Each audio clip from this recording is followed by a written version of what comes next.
we're so grateful to be here at the Indiana State Museum today. This was such perfect timing for our season, and we're grateful that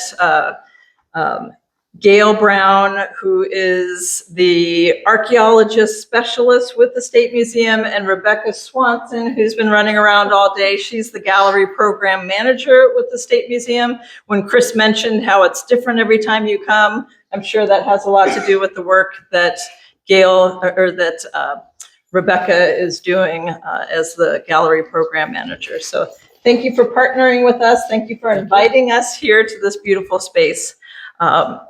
And then I just want to say, every season, First LEGO League teams are given a new challenge. And this year's is centered around the wonders of archaeology.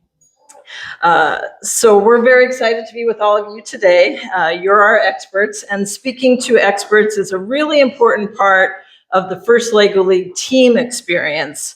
And we hope that our conversation with you today will spark some ideas in our teams and really inspire them to think like scientists as you develop your innovation projects. So we have a few questions, and I'm going to lead. I'm Lori Langley. I'm the statewide volunteer coordinator for FIRST Indiana Robotics. It's not just First LEGO League, it's all of our programs. We have middle school and high school programs.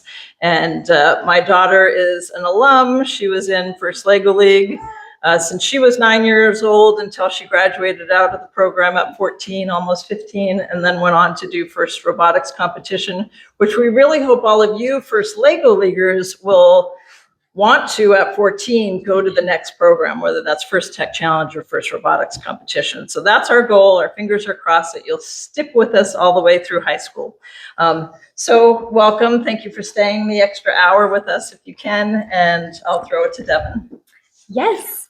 Hello, everybody. We would love to start by just having all of you introduce yourselves and tell us briefly about how you are involved in the field of archaeology.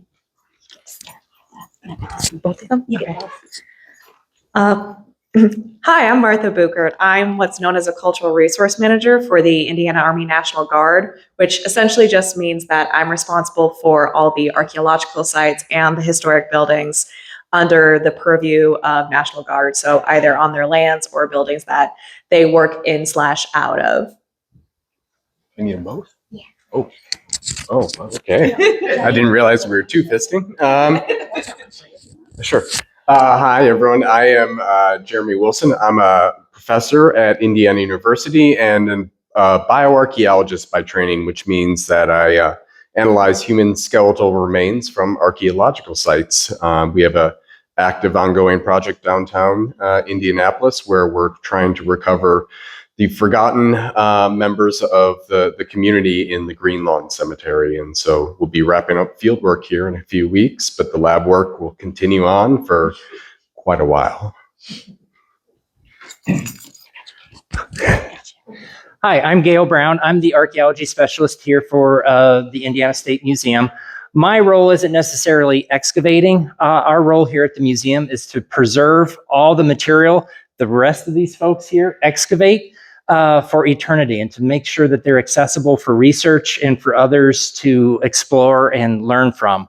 So here at the museum, we have roughly collections from 9,000 archaeology sites from throughout the state of Indiana.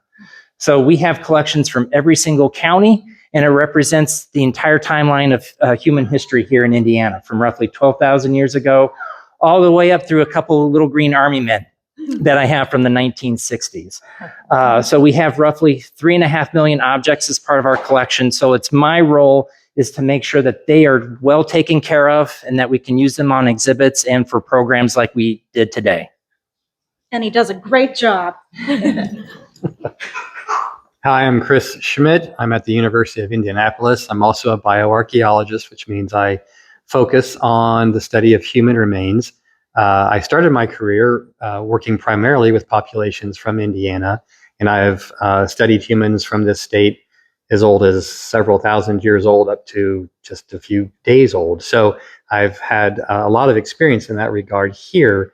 These days, however, most of my work focuses on people in Italy and understanding the lives of folks who lived around Mount Vesuvius when it erupted and buried people. I've been helping colleagues over there learn more about those folks. I'm Professor Charles Beeker from Indiana University Bloomington. I'm an underwater archaeologist. I direct the Center for Underwater Science at Indiana University. My research is really working on protection of underwater cultural heritage sites, creating underwater parks, state of Florida, 3 state parks, 4 in California. Recently, we've made 2 underwater shipwreck parks here in the state of Indiana and Lake Michigan. And I also work as a Caribbean archaeologist on indigenous sites, the Taino, that we like to say the people that greeted Columbus when he arrived in the Caribbean, wasn't discovered by Columbus. And so really protecting these sites for future generations is what I'm involved in. Hi, everyone. My name is Lynne Kvapil. I'm a professor at Butler University, and I do archaeology in Greece, mostly in prehistoric Greece. And I dig at sites with burials, so I dig at cemeteries, but also at settlements and houses. And I'm also a pottery specialist, a ceramicist. And I think about the ways that potters see pots differently than people who are going to use a pot see pots. So it's a little bit of what we would call cognitive archaeology. Hello, everybody. My name is Jude Hastings. I'm actually an undergrad student at Butler University, and I've been an intern now with the Butler Archaeology Lab with Dr. Kvapil for a semester. And just this past summer, I went to a field school and got trained in cultural resource management. So far, I primarily worked with pre-contact Native American archaeology. All right, wonderful. So we've heard from all of you. At this point, kind of moving forward in our conversation, if a question speaks to you and is relevant to what your interests are, feel free to answer. We don't need to, if it's not your thing, then we'll just move down the list. So we'd love to hear from you. Our first Lego League teams have kind of seen part of the challenge is kind of discovering the past to uncover the future, kind of to see how the past is related to the future. So I'm going to start with just a basic question. Why do people study old places and objects? What do you hope to learn?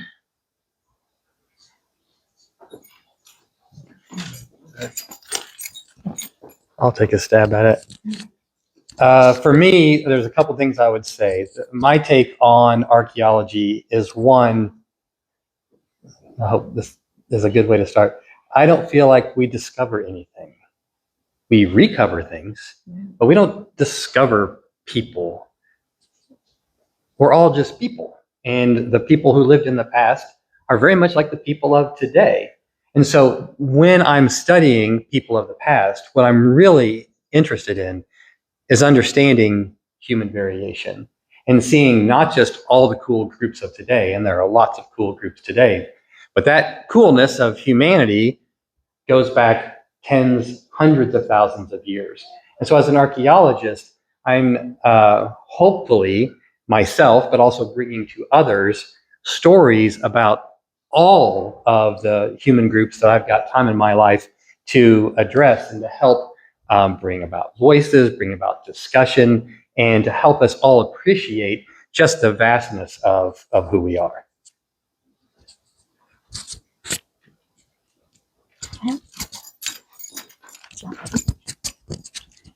Yeah, I guess kind of speaking to that a little bit, kind of a very similar idea is the reason, I got interested in archaeology was that connection with the past, because I think it's very natural to have questions about where we came from, whether you're speaking, as an individual, where did I come from, looking at your parents, grandparents, etc. Or if you're kind of extrapolating that and looking more at humanity as a whole, where did we come from? But I think it's, in terms of archaeology, we like to say that we deal with a lot with material culture, which essentially just means the things that people left behind. And In some cases, it can be very special, when you are the first person in a very long time to hold a piece of pottery. Or I don't know if this has happened to you, but sometimes you see very personal marks left on these materials. So like, I know I found a brick where you could still see the thumb mark of the individual that made it. So in many ways, it's kind of the personal connection that you can make with somebody in the past, although you guys never actually met in any physical sense. It's really special.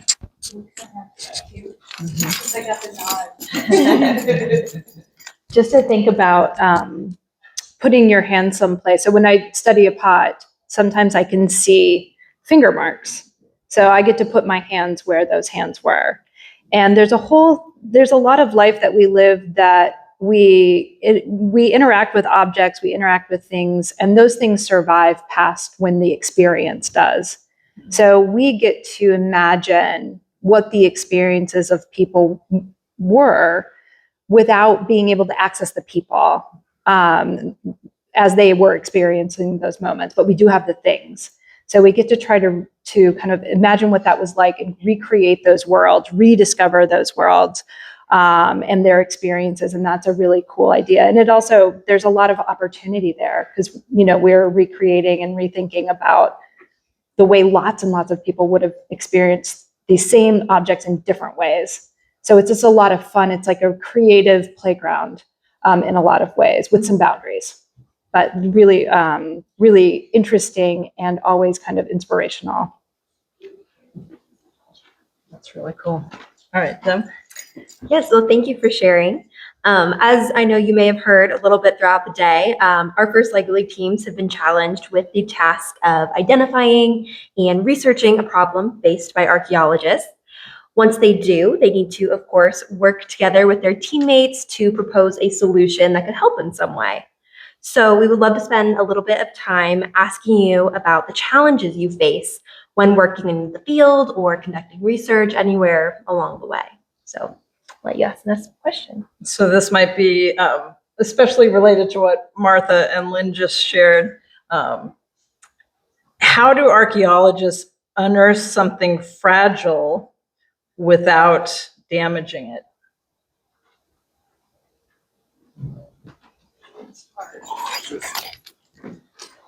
So you work slowly, very carefully, and you start from far away.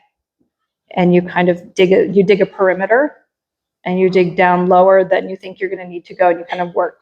So first you start outside and down, and then you kind of work down and kind of around. And with small, like increasingly small tools, depending on what it is, right, and where you are. Now, if you're in a situation where it's people, you're going to have to do other things. So I'm thinking about digging a pot out of the ground. Like first you take layers always, right, around. You never try to dig a hole, but when you have something that you need to preserve, sometimes you have to work around it a little ways. So very carefully, very small tools, sometimes soft tools. So maybe not a dental tool, but something like a wooden stick or something, to be very, very careful.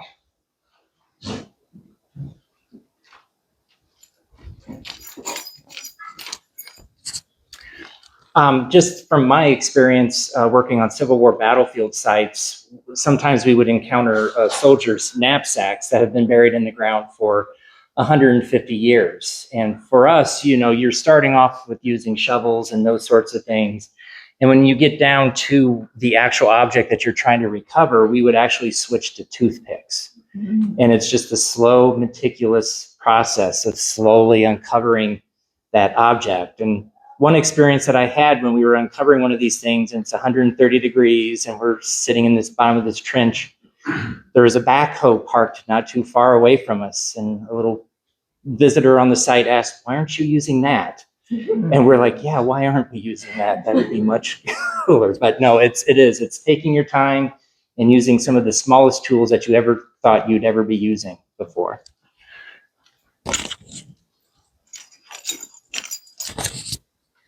In some ways, it's kind of less about the excavation of some very fragile materials, but I know kind of one tool that is getting increasingly used for preservation of materials in what archaeologists like to call in situ, which essentially just means in place, in order to document what those materials may have looked like in situ before we even start the process of excavation.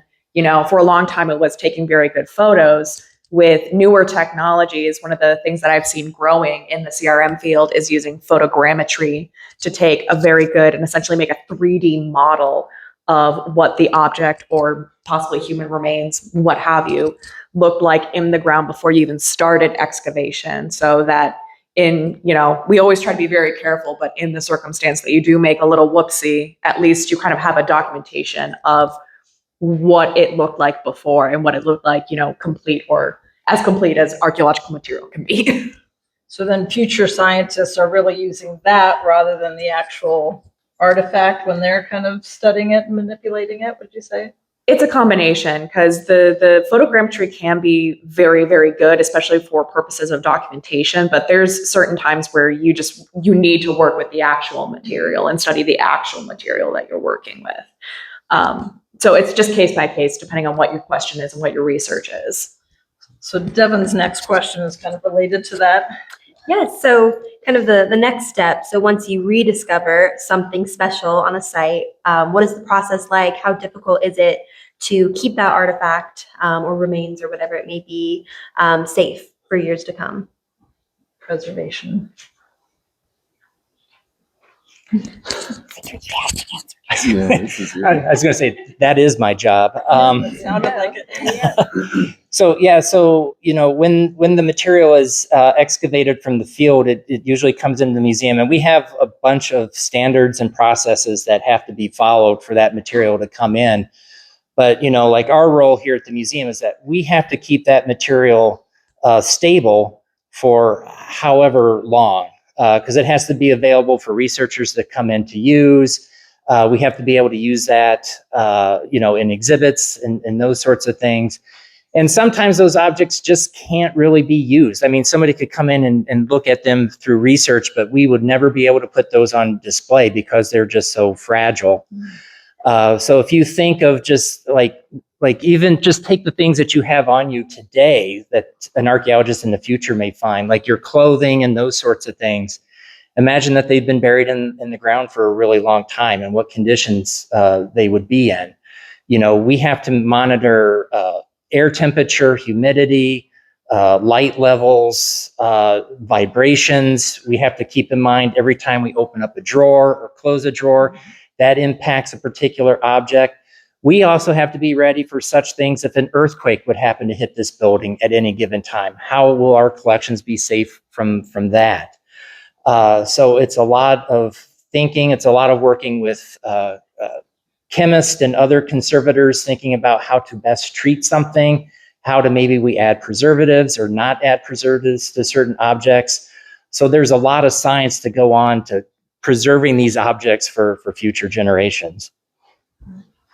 So keeping in mind that our First Lego League teams are trying to identify a problem that they can focus on, let's talk about challenges that arise when working in extreme environments. So thinking like deserts, frozen ground, underwater. What are some of those challenges? So we've been on the cemetery project downtown Indy since last November. And if you remember, let's say January, we were working in those sub-zero temperatures. And so what I'm thinking about right now is a way to protect not just archaeological deposits, but our archaeologists. So, where can technology come into play to keep our dig teams warm, but also allow the sunlight to still get in during those shortened days in the winter? And then, of course, the inverse of that in the summer is how do we protect our teams from the extreme heat and humidity, of course, the torrential downpours that we get.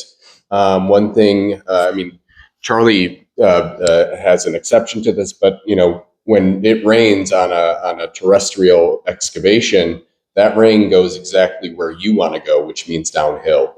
And so flooding is a constant problem, and imagine this in a cemetery context like what we're doing right now. So I look to you for answers.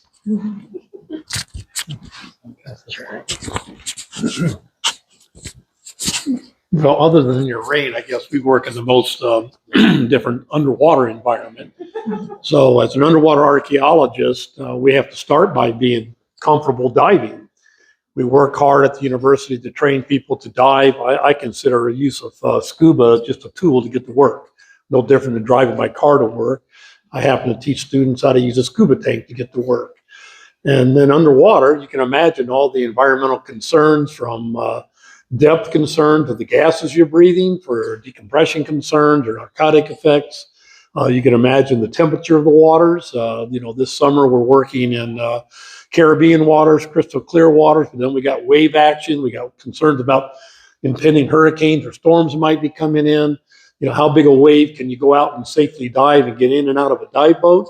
We're also working in cold water environments. We have shipwrecks here in the Great Lakes, which are pretty much cold year round. So we have hypothermia concerns to work with. And, when we think about also black water, this summer we were working with the State Museum on a mammoth site in a pond here near South Bend, Indiana. Total black water. Now, it's not deep. It's 4 feet to holes we were digging down to 13 feet. It's our deepest hole, but it's entirely braille. Trying to feel your way to work on the site, plus having dredges that are bringing material up and screenings on the surface in case you happen to bring up those objects. Backing up to some of the technology, you mentioned photogrammetric modeling. If I look at this room here and make this into a shipwreck with all the chairs and everything turning into the wood parts of the ship, in the old days, we would come in here with tape measures and trying to set some datum point and measure and spend hours underwater. But I'll tell you that in 2014, our university got started with photogrammetric modeling. It's one of the first universities in the U.S., where instead we could swim in this room that were filled with water and literally take 2,000 to 3,000 pictures of all these chairs, everybody sitting inside of it, and do that within an hour dive, take it back to the laboratory, process that photogrammetric model, make site plans from it, and also do monitoring of sites. So we talk about in situ preservation. So at any rate, I guess my biggest concern is safety underwater, having enough air and making sure that we're safe and the objects are safe. One more question. Comment. So right now I work at Camp Atterbury, and I don't know if any of y'all been down that way or been on base, but with Camp Atterbury previously been primarily farmland. It is an invasive plants paradise. So moving through Camp Atterbury will shred you up pretty bad if you don't bring any sort of vegetation management tools, loppers, machetes, things like that. So getting through dense vegetation, certainly, at least in my current work, is a very big problem. The other one that I've experienced a lot of is before I worked with the Indiana National Guard, I worked on national forests a lot, and especially in what were called wilderness areas of national forests. Those are areas that they essentially keep untouched by man. So there's no roads into those areas of the forests. There's very few trails. Essentially, if you wanted to do archaeology in that area of the forest, you had to pack everything in, including sometimes having to pack on donkeys to get in there.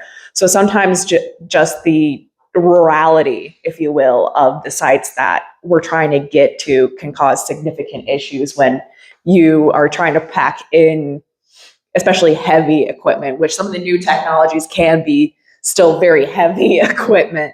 So We want to talk more about the technology in a moment, but Devin's question. Yeah, kind of just, playing off maybe a few of the comments you all made.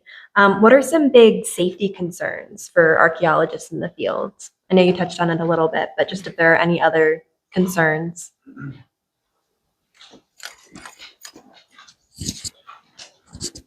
A concern I try to be aware of is the weather. So we talked a little bit about rain, but a lot of times when you're digging an archaeological site, you're sort of out in the open. And you guys know what tornadoes are? What's a tornado? What makes a tornado bad? Yeah, go ahead.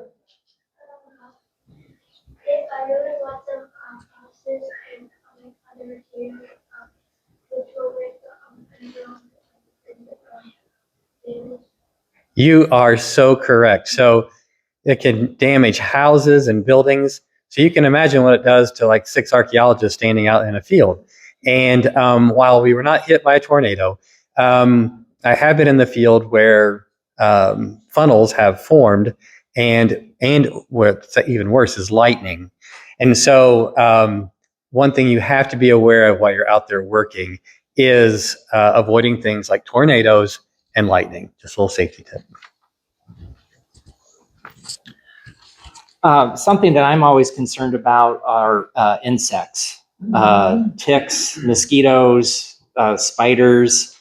They all carry different kinds of diseases that we all have to worry about. So I know probably all of us up here, except for maybe Charlie, you probably wear shark repellent, but the rest of us probably cover ourselves in DEET product like there's no tomorrow. So I mean, insects and kind of wildlife is something we're always concerned about.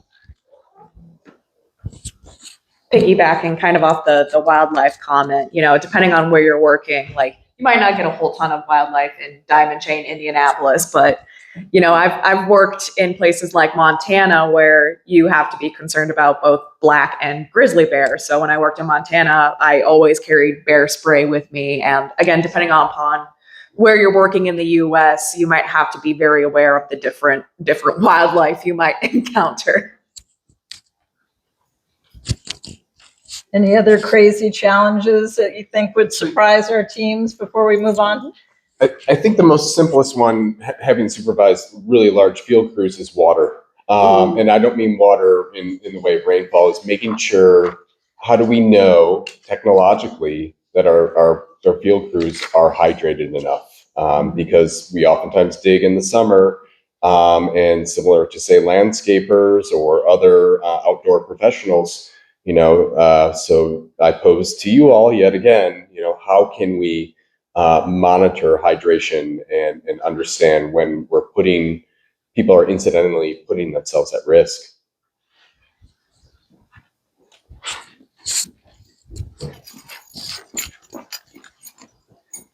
So I have two that are very different. So I'll start with the one that kind of works with what Jeremy said, and that is working in the sun, sunburn. So not just putting on sunscreen, but reapplying very regularly, because you can not just damage your skin long term, but you can have serious illness like sunstroke or something like that if you're not taking care to wear a hat. Like I've got my hat on today. This is my field hat. It's good, except that it doesn't cover my ears, so I have to make sure I have sunscreen on my ears. So those are things like, we work in Greece, you often don't have shade. And so we have to carry our water into every place that's rural. We have to make sure before you leave, everyone's got water, everyone's got sunscreen, everyone who needs to be covered is covered, and ideally you have a hat. Our animals tend to be sort of like in the ground, right? So if we're excavating, we're digging through their habitat. So we have to worry about snakes. Sometimes they're friendly, sometimes they're not. We try to not kill them because we want to be kind to what's naturally there. We have burrowing spiders and scorpions and things like that. So all of those things.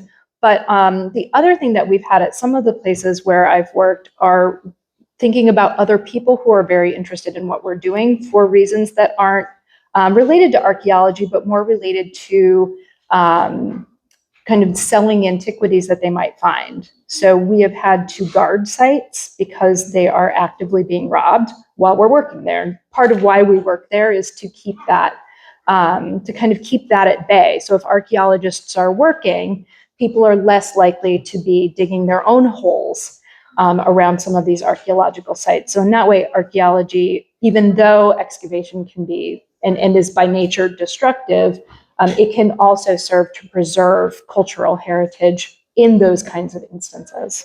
So we have to worry about other people around.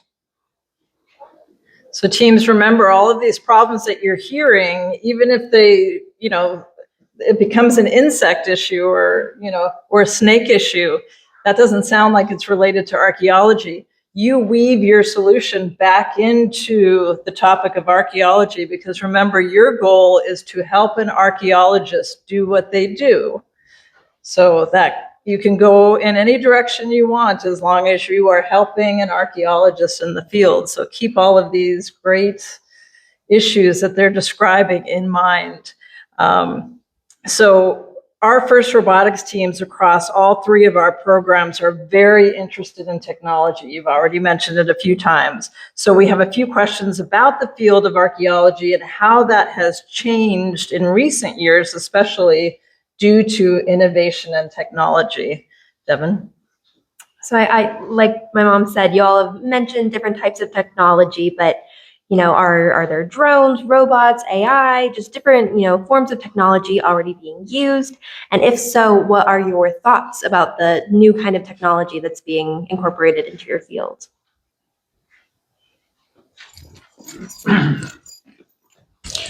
Well, as I previously mentioned, all the concerns about underwater archaeology, technology such as the photogrammetric modeling, which I described, enables us to do a dive in an hour, which might have taken us multiple days to map a site. Also can be used for monitoring purposes. So we're talking about photographic imaging, which can be done with a simple GoPro camera in shallow waters carried by a diver. Then you have deeper sites. So things like remote operated vehicles where the camera can go where the diver may not go safely is important to us. Certainly the advances in technology have enabled us to do a lot of deep water discoveries that were not available a few years ago. So scuba is limited really safely to the top, let's say 300 feet or less. And really 133 feet or less is what's accepted. The deep water areas are concerns, but then also there are, I can think of in Mexico, cenote sites that we are not working there, but Dominican Republic is an area we call them manantial. So we could take this room, fill it full of water, cut a hole in the ceiling where karst topography, like here in Indiana, has eroded, and this breakdown is filled with an aquifer full of water. And some of these sites are then used as sites for ceremonial offering, where we can see that were used for over 2,000 years. And yet the diver might have to rappel down to the water level, get in the water, drop down. One of our sites is another 130 to 240 feet deep. So the physical concerns for the diver can be eliminated with robotics and operated vehicles or drop cameras, as simple as a camera turned onto a timer on a rope, drop down to look around, bring it up and look at it later. These are all things that we've started to use, but the technology of the 21st century for underwater has really made our work a lot simpler, and it's imperative that we work with that new 21st century technology. No, point was Chair. Oh, who? Me? Oh, sure. I can talk. You can always talk. Literally paid to talk. So I would say visualizing what is beneath the ground surface in terrestrial archaeology has changed in the past 20 years and will continue to change. So whether it's measuring through technology the magnetic properties of soils, because when you heat them, the polarity of the soil changes. Or you might envision shooting radar down into the ground. It kind of looks like a golf cart that you use to find utility lines. So that ground penetrating radar is another form of technology. And nowadays, we're even mounting these remote sensing techniques to drones and flying them over larger fields that would have taken archaeologists pushing that lawnmower days to complete. And the drones are doing it for us in much less time. So it's exciting to be. Yes, it's expensive. The equipment is, but it's an exciting time to be in archaeology and imagine large landscapes now being visualized for what you can't see on the ground surface, but is below it. Kind of to that same point, I know drones are being used a lot more also for monitoring archaeological sites, both, just in rural areas where it's difficult to get terrestrial access, but In my work with the National Forest Service, I helped out with wildfires actually. And when you're dealing with a wildfire, obviously your primary concern is threats to life, limb, and home. But one of the other concerns is the resources in the area, including the archaeological resources. So I know that we would at times, if the fire was too hot, or even if things were actively burning in the area, use drones to fly over the archaeological sites and just try to see what state they're in at the time. Or again, like if the fire just passed through, but it's still too hot to get in there, see what damage was done so we can start making a plan and prepping ourselves to go in there and recover what we can recover and preserve what we can.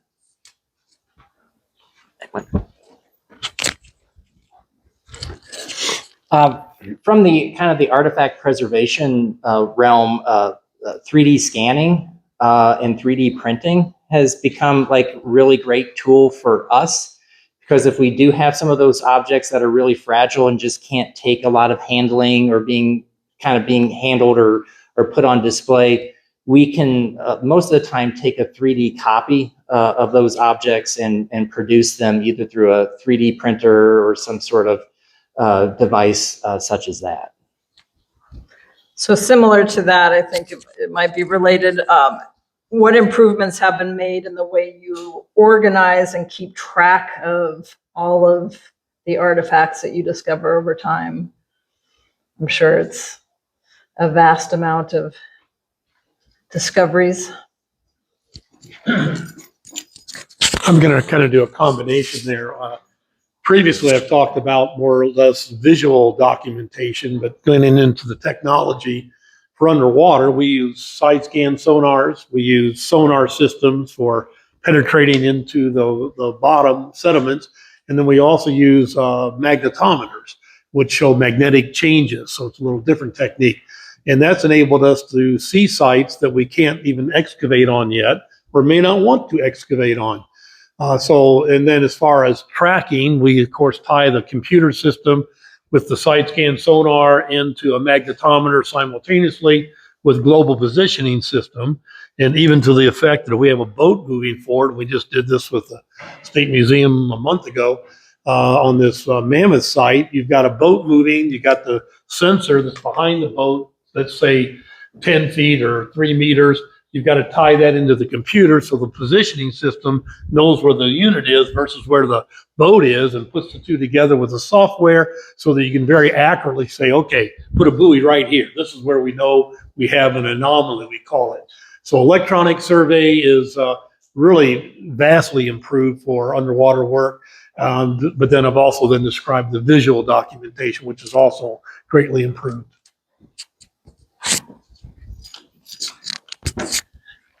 I can tell you, like, each archaeologist probably does it a little bit differently, but like in terms of when you're recovering the data and the material from your sites, you have to keep meticulous maps. And so a lot of that, most of us, when we were trained, it was all hand-drawn maps on graph paper. But anymore now with GIS technology, most people can do that just using global positioning satellites and be able to map things pretty quickly. But then as those objects come out, what's really important for all of us is that we remember the context or the provenience from where those objects are from. So once we excavate a site, it's destroyed. And so the only thing that is left is the records that we keep from when we're in the field. So it's all those maps, it's all of our notes, and we have to keep that material or that information with those objects. So when those objects come into a place like the museum, we get all of the maps, all the notes, and so we could technically rebuild that site from all that information and know exactly where in the world that particular object came from. And I would say, and you can all correct me, but I think the bane of most archaeologists as we're coming up is numbering our artifacts. Each artifact gets a catalog number, and that helps us track it throughout the rest of its life. And so that number has to be put on that object. And if you talk to any of my interns right now, they can tell you that they put on numbers on thousands of objects every day, just so we can kind of keep track of that. Now, there's some new technologies such as QR codes that we can start applying to some objects. but not all objects are big enough to take a QR code. So that is something kind of moving forward in the future. How can we better kind of keep track of those objects and their locations and all the data that comes with them? Next two questions are kind of closely related. So Devin, the first. Yeah, do any of you have a favorite tool, old or new, that you would not want to live without? And if so, what makes that so useful or special to you in the field or while preserving? GPS. I feel like this is kind of bad for an archaeologist, but I truthfully have a terrible sense of direction. So I probably could not get to any site, let alone relocate it, let alone, individually hand draw each little artifact we find on a map if it wasn't for GPS and various GPS devices and programs like ArcGIS.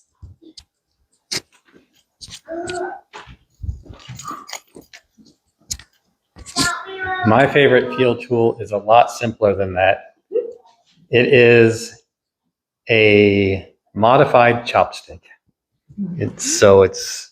Well, the ones I have are probably not very authentic. This is made out of wood. And then it's sharpened on one end and flattened on the other.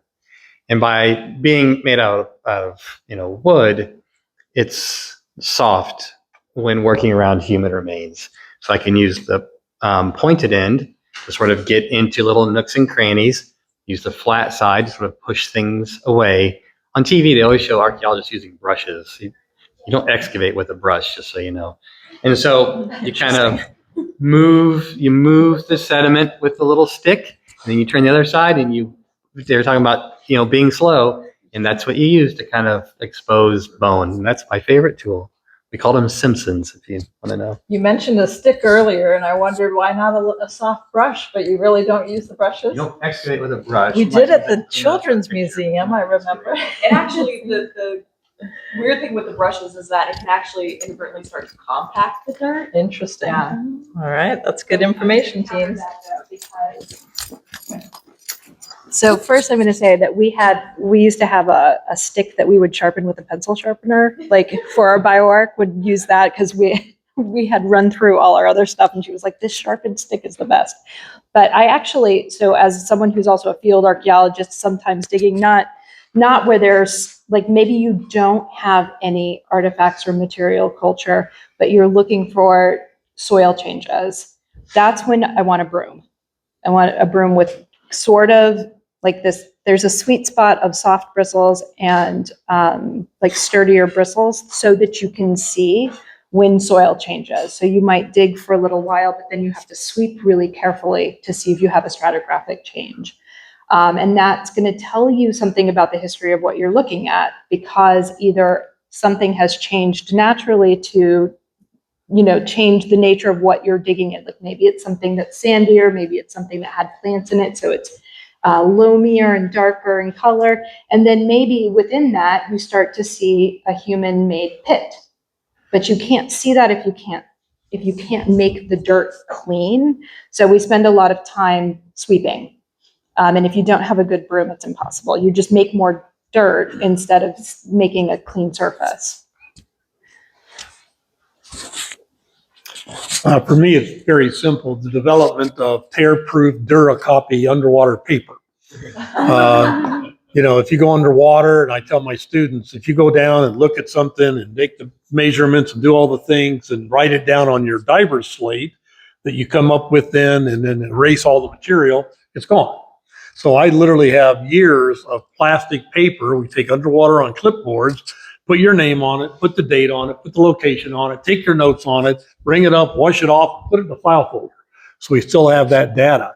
And I'll tell you, in the early days, we didn't have that available to us. So the best tools we have is a camera to take a picture and paper to write your notes on. If you come up with no picture and no notes on a piece of paper, as far as I'm concerned, you just wasted the time underwater. Mm-hmm. So remember, teams, your solution is you could come up with something brand new, but you could also come up with a modification of something that already exists, which it sounds like they do in the field regularly when they modify tools and sharpen things with pencil sharpeners. I know we're running out of time. We have a couple more questions that I think are really important to us in the FIRST robotics world, and I really get the sense that it's important to you as archaeologists. So Yeah, I mean, my favorite thing about my experience in First LEGO League is that we focus, not only on exploring big ideas and solving problems, but also on learning how to respect people and cultures. And as, Mom said, I think seems very similar in your all fields where honoring the communities and the histories connected to your discoveries or rediscoveries is just as important as the science itself. So we just have a couple questions about that. yeah, so can you tell us about how the steps what the steps are that you try to take to ensure that the people and the cultures and the places that you study are respected and that you are not doing any harm to these, what may be very sacred and historical places?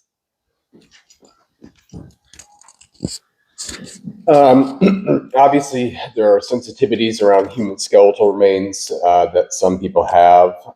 And so in the lead up to this project here in downtown Indianapolis, I was adamant that the city create a community advisory group that oversees all the work done in the field in the lab.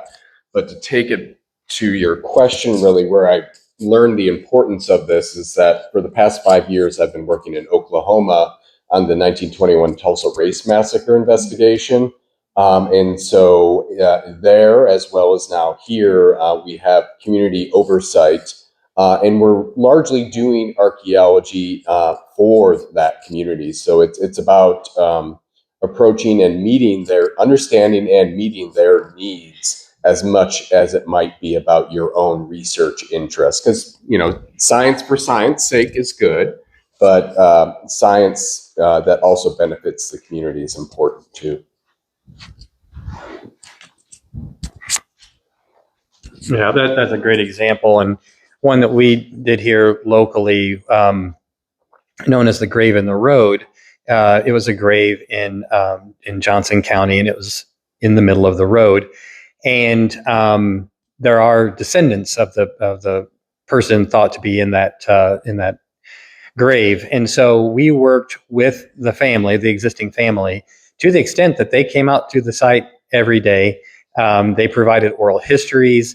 They took pictures, brought coffee, and what I think Jeremy and I are both getting at is that there's a sense of service in that there is you're working with a community that has a question, and we need to make it clear that is our goal as well, to work with this community. And so working with these descendants and doing this excavation, it was really wonderful for me, and it was actually hard for it to end. Like, there were tears and hugs when it was all over. So that's, I think, very important, and having that relationship with the community is just, it's really a wonderful feeling.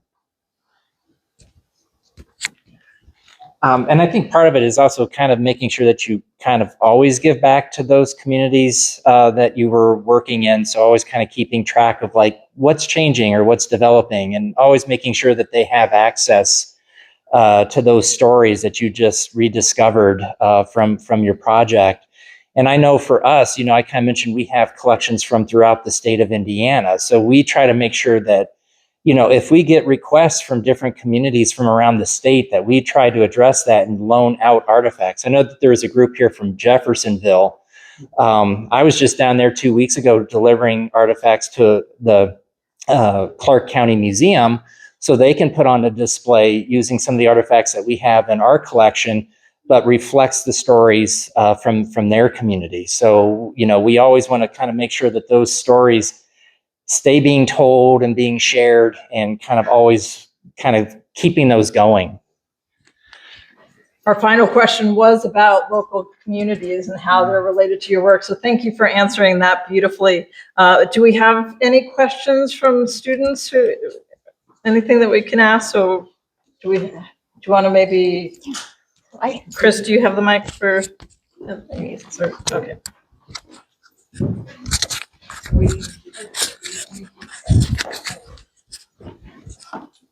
Yeah, we probably have time for just one or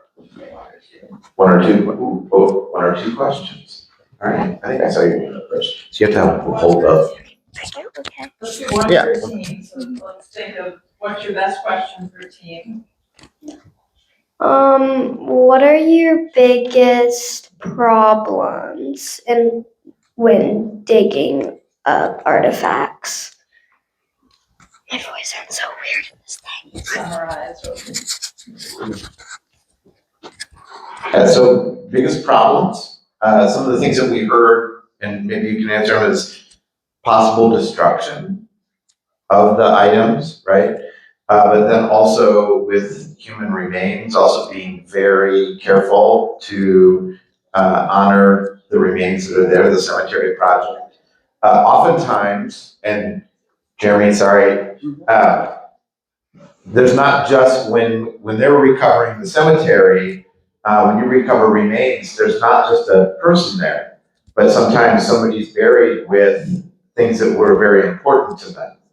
And it could be jewelry, it could be all sorts of important things. And so that's also, probably a problem, is to make sure all of that stays with those remains. Even the dirt we clean off the bones will be reburied with the individual. So it's So even the tracking dirt. all that. Yeah.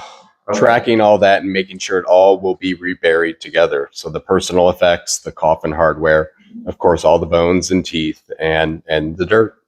Wow. Okay. Was there a question over here? Yeah, we had one question over here. I'm going to sneak behind you. You're going to hold both. How do you know where to excavate the land? Where do you start? It somewhat depends on the site and essentially how the site was rediscovered. Once in a while, you do find artifacts on the surface that kind of give you a clue that something's there. Some of my colleagues up here kind of spoke to it before a little bit, but one of the growing methods is use of what's called geophysical investigation. So your ground penetrating radar, magnetometry, electrical resistivity, looking at different soil properties to try to see, if you're reasonably certain a site is there, with those geophysical methods that kind of look beneath the ground, can we see anything and determine maybe where it would be best to put a unit to start digging so we can see what that anomaly might be. So how many times, even today with all this amazing technology that you just mentioned, how often is it on accident? How is it a farmer has plowed a field and realized there was a cemetery there for 100 years that they didn't know, or a construction project? Well, yeah, we've done a couple of those, but I was actually going to ask the students in the crowd, how many of you are interested in geology? Because we work with geologists a lot so that we understand a very simple question of how old is the landform? Because if the landform is only, say, 500 years old and developed because of flooding from the river, well, we know there can't be any archaeological sites on that landform that exceed that age. So keep that in mind. But to your point, yeah. If you go to a county you've never done archaeology in before, my first suggestion to you, if there aren't good state level records, is talk to the farmers. How about the last question for the team? Okay, last question. All right, here we go. I have both. Okay. So, what is something very important in archaeology that isn't commonly known? What would surprise us?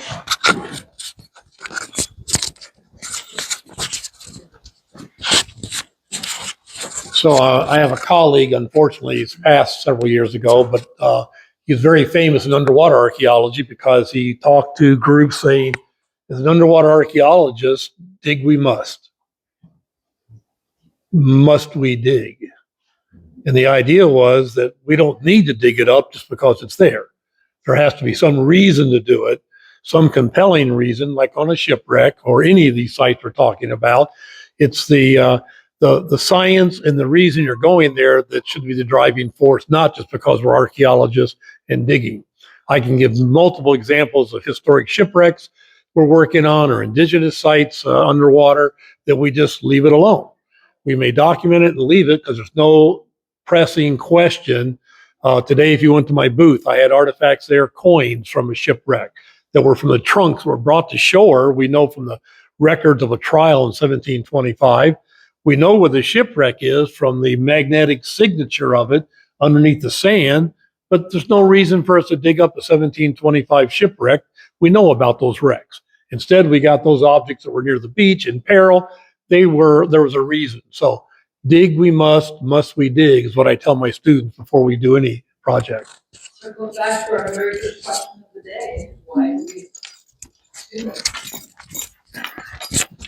To sort of piggyback off that same response, I think what people don't often realize is that even if you're only looking at one site, it's incredibly rare that you excavate the entirety of that site.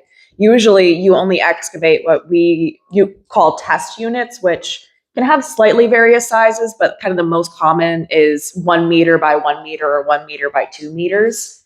And once again, when you're planning those test units or whatever your investigation entails, when you're doing that digging, the driving force is what is your research question. So even if you're looking at just one site, if you're, say, like a historic farmstead site, if your question pertains more to the sort of husbandry practices of, rural Indiana at this farmstead site, there really isn't any reason to say go dig up portions of the house.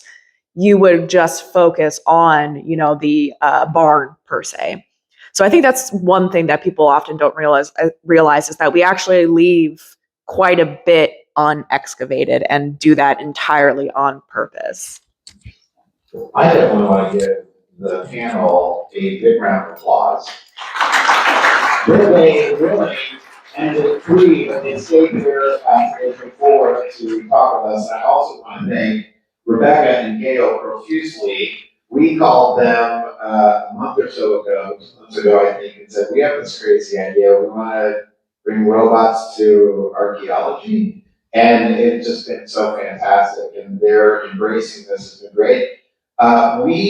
First Indiana Robotics, we appreciate, we've been able to reach out to several of you, we definitely want to keep those channels open so that if any of you do have any further questions or you'd like to learn more about any of the projects they're doing, we can certainly help make some connections.